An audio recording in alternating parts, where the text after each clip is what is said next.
So hello watcher, welcome channel beast watcher. Finally लेके आ चुका हूँ आप लोग के लिए वन पंच मैन के सीजन 2 का रिकैप, जो कि बहुत ज्यादा शॉर्ट एंड क्रिस्प होने वाला है। एंड 12 अक्टूबर से इसके सीजन 3 का पहला एपिसोड भी एयर होने वाला है, जहां इसमें 12 से 13 एपिसोड्स हो सकते हैं। लोग बहुत ज्यादा हाइप्ड भी हैं। बाकी हाँ, जिसने अभी तक सीजन 1 का रिकैप नहीं देखा है, चैनल पे पड़ा हुआ है, डिस्क्रिप्शन में लिंक है, आप जाके चेकआउट कर सकते हैं और इन रिकैप को देखकर जान सकते हैं कि भाई सीजन 3 में क्या क्या होने वाला है। तो चलिए रिकैप को स्टार्ट कर लेते हैं सीजन 2 के। बट उससे पहले प्लीज चैनल को सब्सक्राइब, वीडियो को लाइक करिए ऐसे ही ऑसम कंटेंट्स के लिए। सीजन के स्टार्टिंग में हमें सैतामा दिखाया जाता है, जो कि अपने नाम को लेकर थोड़ा सा चिंतित होता है, क्योंकि उसे सिल्वर फैंग का नाम कुछ ज्यादा ही अच्छा लग रहा होता है। एंड खुद का नाम जो होता है वो केव्ड टकला सुन के बहुत ज्यादा परेशान होता है। जिसके बाद फाइनली वो अपना नाम यहाँ पे पुट करवाता है, जो कि इसका नाम हीरो नेम में सैतामा आता है। जो उसकी अब रैंक है वो अब 33 हो चुकी है क्लास बी के अंदर। और सैतामा का इंट्रोडक्शन दे तो भाई ये हमारा मेन प्रोटैगनिस्ट है, जो कि हीरो बना हुआ है सिर्फ फन के लिए। 3 साल की कड़ी ट्रेनिंग के बाद फाइनली इसको ऐसी एक पावर मिली जिससे ये इनविंसिबल बन चुका है और अपने एनिमीज को सिर्फ और सिर्फ एक पंच के अंदर ये डाउन कर देता है। जहाँ पे स्पीडोसोनिक से हुई दोबारा लड़ाई में सैतामा उसको फिर से हरा देता है, वो भी बहुत आसानी से। जिसके बाद अपना जेनोस जो है सैतामा के साथ उसके घर में ही उसके साथ रहने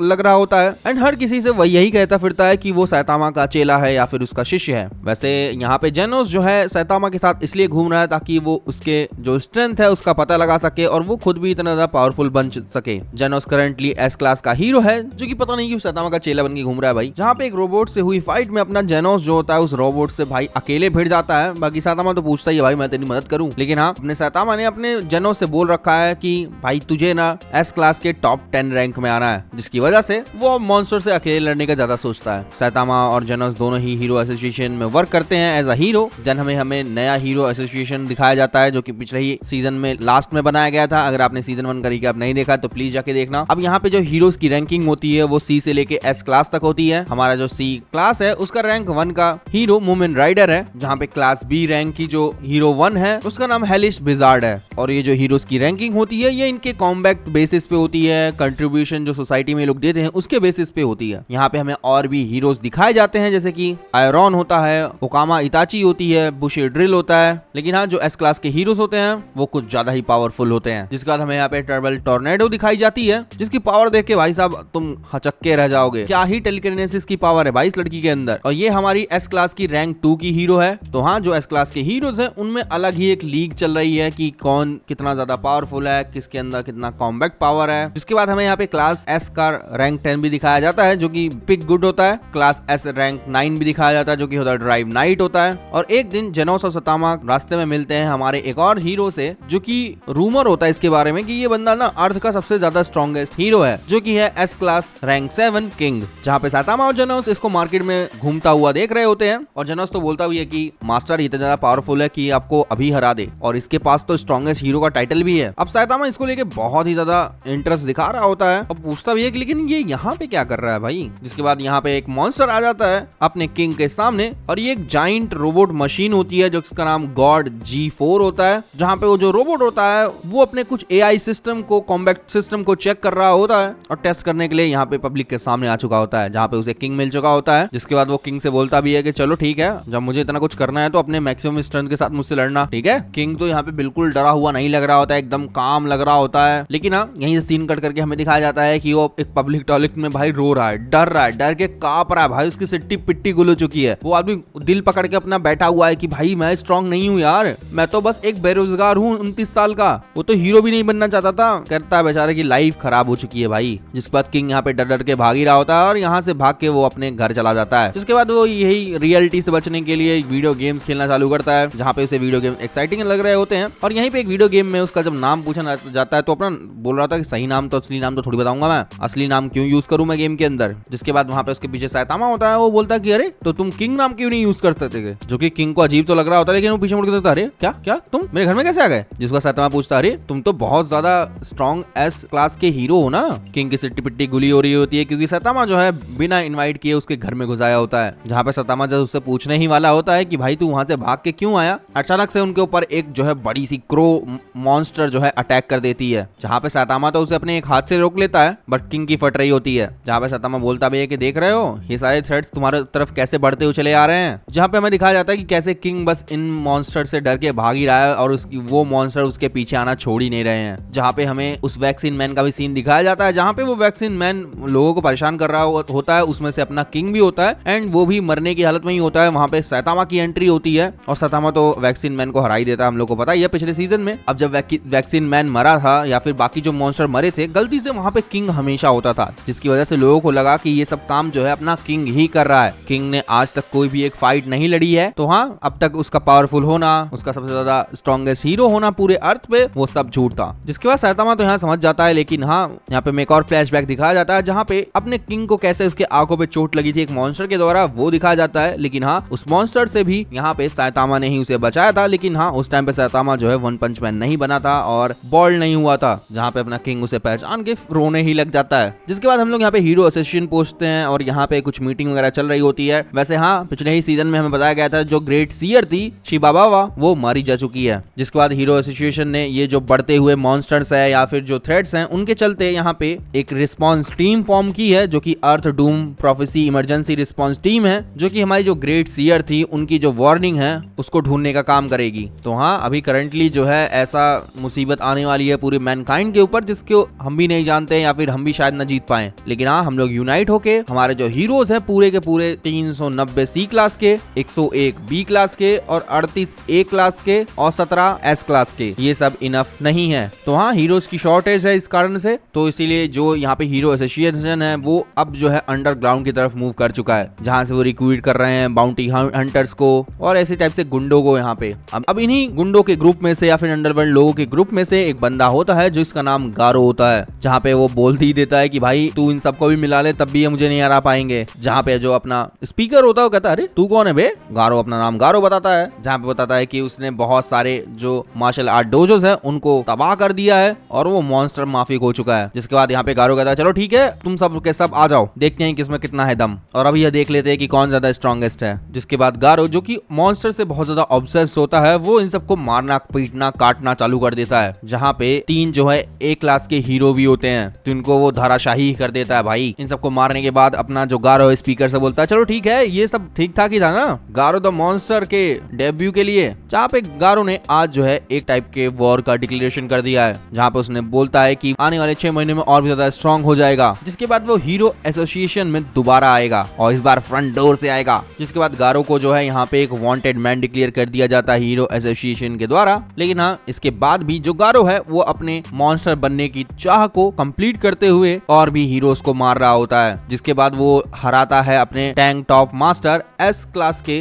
रैंक से 3 हीरो को। जिसके बाद इस फाइट के अंदर अपना गारो एक जो है स्टाइल यूज करता है जो कि वो यूज नहीं करना चाहता था, क्योंकि हाँ ये उसको एक बुढ़े की याद दिलाता है जो कि होता है fist of flowing water crushing rock. जिसके बाद वो इस टेक्निक को इस स्टाइल को यूज करके टैंक टॉप की तो बैंड ही बजा देता है, और ये जो स्टाइल है इसने सिल्वर फैंग से सीखा होता है। जिसके बाद हमें यहाँ पे class S rank 15 hero metal bat दिखाया जाता है जो कि अपनी एक स्टाइल यूज करता है अपने गारो के सामने, जो कि होती है फाइटिंग स्पिरिट ब्रूटल टोर्नेडो। जिसका गारो जो होता है उसके अटैक्स को डिफ्लेक्ट भी करता है और मेटल बैट को भी हरा देता है। जिसके बाद गारो तो यही सोच रहा होता है अरे मैंने रैंक 15 वो भी क्लास एस के हीरो को हरा दिया, और ये टैंक टॉप मास्टर ये मेटल बैट की क्या है यार, ये कुछ है ही नहीं मेरे सामने। एक मार्शल आर्ट यूजर के सामने ये सब कुछ नहीं कर पा रहे होते हैं। जहाँ पे गारो यही सोच रहा होता है कि शायद हीरो एसोसिएशन को हराना बहुत ज्यादा आसान होने वाला है उसके मुकाबले। अपना सिल्वर फैंग जो कि एस क्लास रैंक 3 का हीरो है, जो कि गारो का मास्टर भी हुआ करता था, वो दिखाया जाता है हमें। जहाँ पे सडनली जो उसका एक चेला होता है या शिष्य होता है उसकी बुरी हालत दिखाई जाती है, जिसका नाम चरंको होता है। जिसके बाद सिल्वर फैंग अपने डोजो को बंद कर देता है। जिसके बाद उसके सामने तो कोई आता है जो कि उसे ओल्ड मैन कह के चिढ़ा रहा होता है, जो कि होता है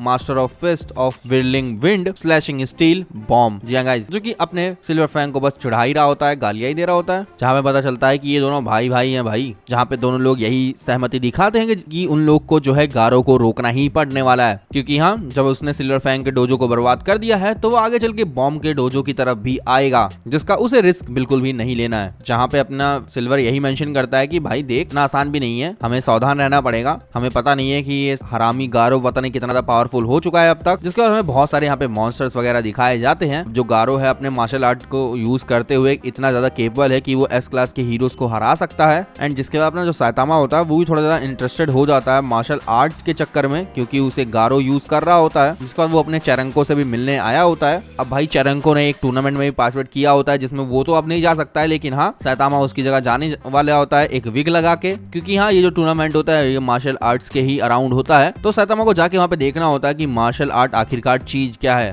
अब इस टूर्नामेंट का नाम होता है the competitor of super fight 22, जिसका जो यहाँ पे टूर्नामेंट का होस्ट होता है ये हमारे एक और बंदे को इंट्रोड्यूस कराता है। अब ये जो बंदा यहाँ पे दिखाया जाता है ये पिछले 60 टूर्नामेंट को स्किप करके आया हुआ है, मतलब हाँ बहुत टाइम से बंदे ने खेला कुछ नहीं है, और ये पास्ट में जो है 4 बार चैंपियन भी रह चुका है, अपने टाइम का लेजेंड रह चुका है। 7 साल बाद ये वापस आ रहा है इस टूर्नामेंट के अंदर। इस बंदे का नाम सूर्यू होता है, जिसे master of dark corporeal fist भी कहते हैं। फाइनली सैतामा जो है इस टूर्नामेंट को ज्वाइन करता है ताकि वो मार्शल आर्ट्स को जान सके, लेकिन हाँ उसके सामने कोई टिक ही नहीं पा रहा होता है, जो भी आ रहा होता है एक पंच में ढेर, और इसी तरह वो सबको हराते हुए सिंगल पंच के अंदर फाइनल में रीच कर जाता है। और अपने सैतामा का ओपोनेंट कोई और नहीं सीरियू ही होता है। जब वो सीरियू आते ही उससे पूछता है कि भाई सैतामा जी आपका डे जॉब क्या है, मतलब दिन भर क्या करते हो। सैतामा बोलता है कुछ नहीं, वॉक पे जाता हूँ, मॉन्स्टर्स को हराता हूँ। जहाँ पे अपना सूर्यू पूछता भी है कि अरे तुम मॉन्स्टर्स को हराते हो, तुम तो लग रहा है हीरो वाले काम करते हो भाई। जहाँ पे अपना सूर्यू बोलता है कि जो हीरोज होते हैं सिर्फ अपने नाम के हीरो होते हैं भाई, इनका काम सिर्फ अपनी पावर्स को फ्लॉन्ट करना होता है लोगों के सामने, उनको जो है छोटा दिखाना होता है। ये जो फाइन इंटेंशन होते हैं, नोबल थॉट्स होते हैं, या फिर जो मोरल्स होते हैं, या फिर जो हीरो जस्टिस होता है, ये एक टाइप से बस प्योर इम्प्योरिटीज हैं जिनकी वजह से बोर्डम आ जाता है लाइफ के अंदर। तो हाँ ये बंदा जो है सीरू ये बस एक फन लविंग आदमी है जो कि अपनी लाइफ में फन ढूंढ रहा है। इस वजह से इतने सारे टूर्नामेंट जीतने के बाद भी वो हीरो नहीं बना, क्योंकि उसे हीरो बनना या फिर हीरोज को बेकार लगता है, जो कि टाइप से हीरो हेटर निकला गया। सैतामा ये सब सुन के बहुत ही ज्यादा गुस्सा हो रहा होता है, जिसके बाद अपना जो सूर्य होता है वो अपने सैतामा को कहता है चलो ठीक है मैं तुझे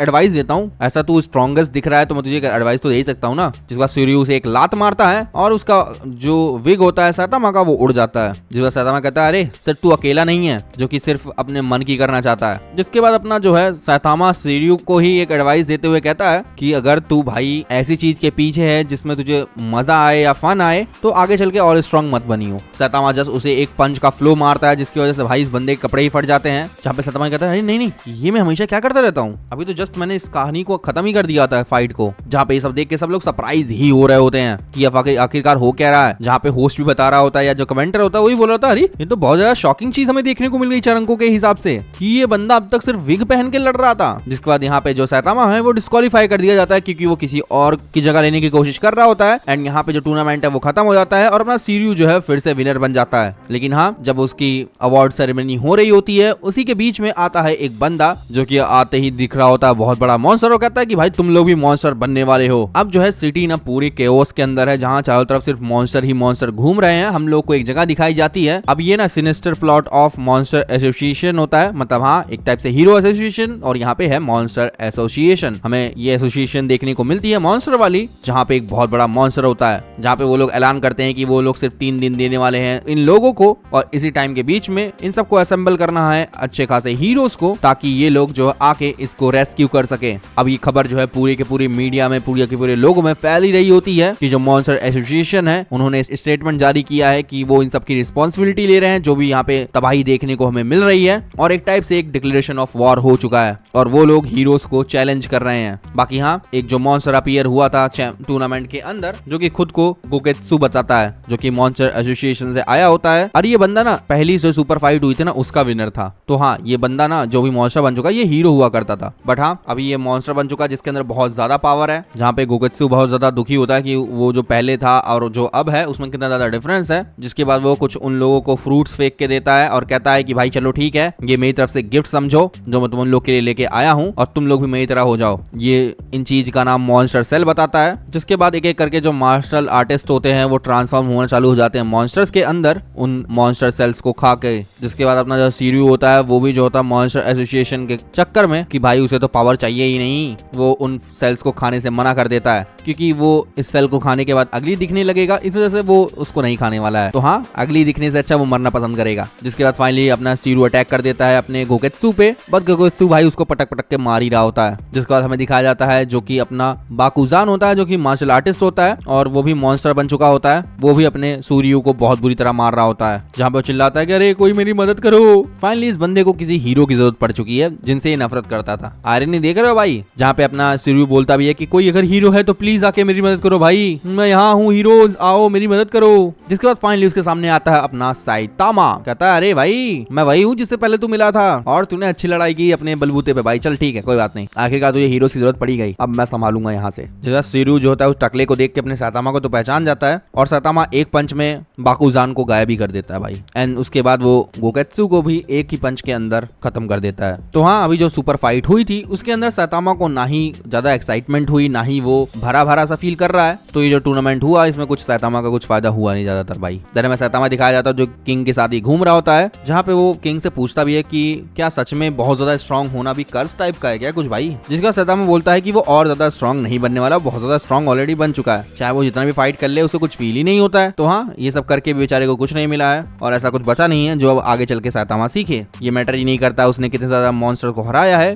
वो अब बोर हो चुका है। जिसके बाद यहाँ पे किंग बोलता है कि सैतामा मुझे लग रहा है तुम स्ट्रांग होने का मतलब गलत समझ रहे हो। जहाँ पे किंग उसे अच्छे से समझाता है और ये अपना सैतामा से लेक्चर ही समझ रहा होता है। किंग उसे बोलता भी है कि ये गलत है कि तुम किसी फाइट से सेटिस्फेक्शन ढूंढने की कोशिश कर रहे हो, लेकिन हाँ, अगर तुम अपने करेज के साथ लड़ते हो तो तुम जो है सोसाइटी को भी मदद कर सकते हो। और साथ हीरो होने का मतलब ही यही होता है। जिस वक्त किंग उसे यही समझाता है कि भाई अभी बहुत ज्यादा टाइम है, बहुत ज्यादा लॉन्ग पाथ है जहाँ पे तू और ज्यादा स्ट्रांग बनेगा और तू अपनी ग्रोथ की लिमिट को रीच कर चुका है, जिसकी वजह से तू भाई अभी करंटली शैलो और एरोगेंट टाइप साउंड कर रहा है। जिस वक्त किंग यहाँ पे बताता है कि अल्टीमेट हीरो बनने के लिए क्या लगता है, एक ना टूटने वाला सेंस ऑफ जस्टिस, करेज जिससे तुम हार्डशिप को फेस कर सको। तो हाँ, जब तक तुम इन सब का आंसर नहीं ढूंढ लेते तुम कैसे कह सकते हो कि तुम बोर हो चुके हो। अल्टीमेट हीरो सैतामा को समझ नहीं आ रहा होता है। जिसके बाद हमें गारो दिखाया जाता है जो कि बस एस क्लास के और ए क्लास के हीरो के साथ लड़ता ही जा रहा होता है। जिसके बाद अपना गारो जो होता है पूरी तरह से मतलब टूटा फूटा, पट्टियों में जकड़ा हुआ, बुरी हालत हो चुकी होती है गारो की भी। जिसके बाद इन्हीं सब लड़ाइयों के बाद उसके सामने प्रकट होता है अपना जेनोस। जेनोस कहता है कि फाइनली वो गारो को हराएगा, लेकिन हाँ, उसी फाइट के बीच में यहाँ पे अपना सिल्वर फैंग भी आ जाता है जो कि गारो को मारना चालू कर देता है। जिसके बाद अपना सिल्वर फैंग कहता है कि वो और बॉम्ब मिलके जेनोस को ज्वाइन करेंगे और हराएंगे अपने गारो को। अब गारो जो है अपना किसी तरीके से इन सब के बीच में फंस चुका होता है और वो भी ऐसी हालत में होता है कि वो फाइट बैक नहीं कर सकता है। सिल्वर फैंग उसकी कड़ी धुलाई कर रहा होता है। जिसके बाद हमें गारो का यहाँ पे बचपन दिखाया जाता है, जहाँ पे गारो की जो मेमोरी होती है वो बहुत ज्यादा बेकार होती है, जो कि उसकी आंखों के सामने आने लग जाती हैं। जहाँ पे गारो बचपन में अपने हीरोज का ही फैन हुआ करता था, जहाँ पे उसके जो दोस्त होते थे उसके साथ खेलते थे, वो हीरो और मॉन्स्टर के गेम में उसको मॉन्स्टर ही बनाते थे हमेशा, और हमेशा यही कहते थे कि जो अपना मॉन्स्टर है वो तो हीरो से पिटेगा ही ना। तो हाँ, गारो को यहाँ पे पिटना पड़ेगा। तो बच्चे जो है गारो को पीटते थे मॉन्स्टर बना के। जहाँ पे गारो इन सब चीजों को समझ नहीं पा रहा होता है और उसे अब मॉन्स्टर नहीं बनना होता है। जिसके बाद वो उन बच्चों से कहता है कि तुम मुझसे लड़ो, अगर मैं तुमसे जीत गया तो दोबारा मुझे परेशान मत करना। जिसके बाद बहुत सारे बच्चे मिलकर उसके साथ लड़ाई करते हैं, उसके साथ मारना पीटना चालू कर देते हैं। एंड और बच्चों ने उसकी ही शिकायत लगा दी होती है कि उसने गलती की, उसने मारपीट चालू की। तो हाँ, अब जो अपना बुली वाला बंदा होता है वो तो फेमस होता है, जिसकी वजह से जो है गारो फंस जाता है और उसे ही माफी मांगनी पड़ती है, जिसकी वजह से गारो अपना जस्टिस को लेके बहुत ज्यादा ही गुस्सा रहता है। तो हाँ, गारो जो है यहाँ पे बचपन से ही जस्टिस को हेट करता हुआ आया है कि फाइनली उसे जस्टिस तो नहीं मिला, लेकिन हाँ, वो अपने मरते दम तक इन लोगों से लड़ता रहेगा। जहाँ पे उसी फाइट के बीच में हम लोग वापस आते हैं तो हमें देखने को मिलता है कि गारो अपने लास्ट बची हुई जान से भी इन लोगों के साथ फाइट कर रहा होता है। जहाँ पे हमें एक बहुत ही बड़ी चिड़िया टाइप का मॉन्स्टर दिखाया जाता है जो कि इन लोगों की फाइट के बीच में आके अपने जेनोस, बैंग और बॉम्ब को उड़ा के गारो को लेके उड़ी जाता है। जिसके बाद वो चिड़िया जो है अनाउंस करती है कि गारो उसके साथ है और बाकी लोग आके इस फाइट को ज्वाइन कर लें। जिसके बाद अपना जेनोस यूज करता है स्पाइरल इनक्रिएशन कैनन एंड उसके बाद यहाँ पे एंट्री होती है एक बहुत ही बड़े मॉन्स्टर की, जिसका नाम होता है सेंटीचोरो, जो कि आके उस जेनोस के अटैक को तो रोक लेता है, जिसकी वजह से वो बर्ड और जो अपना गारो होता है भागने में कामयाब हो जाते हैं। अभी जो अपना सेंटीचोरो है ये एक ड्रैगन लेवल का मॉन्स्टर है, एक टाइप से इंसेक्ट ही कह लो भाई, जहाँ पे जेनोस उससे लड़ना चालू कर देता है और जेनोस के साथ उसके साथ लड़ते हैं अपने बॉम्ब और फैंग भी। वो लोग भी अपनी एक नई टेक्निक यूज करते हैं, दोनों लोग मिला के, और उस मॉन्स्टर को हराने की कोशिश करते हैं। लेकिन हाँ, उस मॉन्स्टर पे अपना फाइनल अटैक देने के बाद भी देखते हैं कि ये मॉन्स्टर अभी भी जिंदा है, शायद ये लोग अब इसको हरा ही नहीं सकते हैं। लेकिन हाँ, उनको करना भी अब क्या है, क्योंकि हाँ, ये जो डेंजर है ये सिटी की तरफ बढ़ता हुआ जा रहा है। जिसके बाद हमें यहाँ पे किंग दिखाया जाता है जो कि माइक्रोफोन लेके उस इंसेक्ट की बुराई भलाई कर रहा होता है। अभी जो यहाँ पे अपना सेंटीचोरो होता है ये इसको एक टाइप से ग्रज होता है अपने एस क्लास रैंक 1 के हीरो ब्लास्ट से, इसीलिए अपना किंग माइक्रोफोन में बोलता है कि हे, मैं तुम्हारे लिए ब्लास्ट को लेके आया हूँ, जिस बंदे को तुम चाहते थे। जहाँ पे ब्लास्ट को सुनते ही अपना सेंटीचोरो उसकी तरफ मुड़ जाता है और अपना किंग कहता है, अरे तुम्हें रीमैच चाहिए तो आ जाओ, क्या प्रॉब्लम है, डर रहे हो क्या। जिसके बाद सेंटीचोरो उसकी तरफ बढ़ ही रहा होता है एंड फाइनली किंग के सामने आता है अपना साइतामा आते ही एक पंच ब्लो करता है उस सेंटीचोरो के ऊपर, और भाई साहब एक पंच के अंदर ही जो भाई धमाका हमें देखने को मिलता है उस मॉन्स्टर का, एक पंच के अंदर भाई वो पूरा मॉन्स्टर चिथड़े चिथड़े चिथड़े उड़ जाता है। किंग की भी फटी चुकी होती है, जिसके बाद जेनोस आके पूछता है, अरे मास्टर सैतामा आप ही बताइए मेरी में क्या कमी रह गई थी। जहाँ पे सैतामा बोलता है शायद पावर। जहाँ पे जेनोस कहता है थैंक यू वेरी मच, आप मुझे सिखा भी रहे हैं, मेरी गलतियां भी गिनवा रहे हैं, बहुत बहुत शुक्रिया मास्टर। आखिरकार आपके बैटल ने मुझे एक सही पाथ शो किया मास्टर। एंड फाइनली इसी के साथ साथ ये सीजन यहाँ पे एंड हो जाता है। तो हाँ भाई, एक अमेजिंग सीजन, एक अमेजिंग बंदा गारो के साथ क्या हुआ, गारो कहाँ जा रहा है, मॉन्स्टर एसोसिएशन आगे क्या करने वाला है, बाकी बचे हीरोज क्या करेंगे इसको रोकने के लिए, ये सब देखने के लिए आपको सीजन 3 देखना पड़ेगा। सीजन 3 के एपिसोड बाय एपिसोड का एक्सप्लेनेशन आपको हमारे चैनल पे देखने को मिलने वाला है, तो मेक श्योर करें कि आप चैनल को सब्सक्राइब करें। एंड हाँ गाइस, सीजन 1 नहीं देखा है तो डिस्क्रिप्शन में लिंक है, जाकर सीजन 1 देखो। सीजन 2 आप ऑलरेडी देख चुके हो और सीजन 3 को हम लोग एक साथ मिलकर कवर करने वाले हैं। तो चलिए आज के इस एपिसोड को यहीं पे एंड करते हैं, मिलते हैं किसी नेक्स्ट वीडियो में, तब तक के लिए बी द वॉचर।